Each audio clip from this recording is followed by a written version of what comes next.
On Sunday, CNC3 and the Trinidad Guardian put a man on national television. Not to arrest him, not to question him, but to let him hold the Bible and call himself a redemption story. This man trafficked in women and children. What kind of psyop is this? First of all, his name is Phillip. What a strange name, huh? Almost sounds like someone else we know.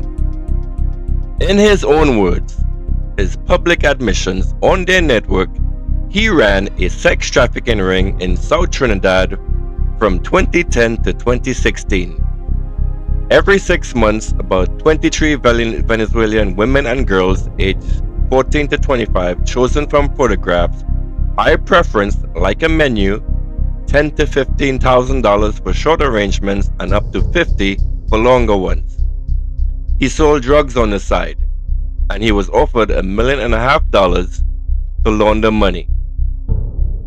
For 6 years, in plain sight, never arrested. Ask yourself, how does a Venezuelan migrant do all that for 6 years in Trinidad and never get caught? He told you why himself. He said the police, quote, always took care of him. He said many of his clients were influential. There it is. He didn't operate for 6 years because he was a genius. He operated because the victims were poor, foreign, and female, and the customers were local, rich, and connected. The state that is supposed to protect children instead protected the man selling them. This is not just a crime story, it's a class story. So why did he stop? His conscience? No. He got cancer. Paralyzed. The money ran out and his legs gave out. His empire collapsed. And only then did the Bible come out. Religion wasn't his redemption, it was his exit strategy. And finding Jesus after the fact does not undo the trafficking of humans. It doesn't heal the trauma, it doesn't put anyone behind bars. There is no closure for the victims of this story. Now here's the part that should make your skin crawl.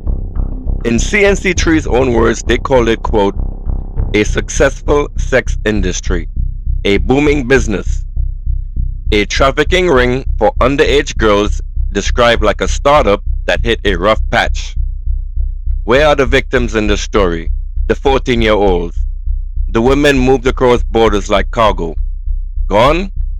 Did CNC3 interview any of these victims? Instead, we get no names, no faces, no follow-up, no justice. That is not journalism. That is PR for a pimp. I don't think the media understands the power it holds over the people. From the reporters to the morning show host to the idiot laughing over his coffee, you are the machine that decides what this country treats as normal. And what you normalize is what you get normalized. So let's call this for what this is: an attempt to normalize human trafficking. And every one of you at CNC3 who touched this segment should be disgusted with yourselves. If Phillip wants redemption, he should go to the police station. Name every scout, every politician, every businessman, every buyer, every customer, every officer who took care of him, and then kindly go to jail. Until then, keep his face off of our screens. Trinidad and Tobago deserves better. The victims deserve better. And CNC3 just proved whose side they're on. And it was never ours, the people of Trinidad and Tobago. Police, do your work. Blessings.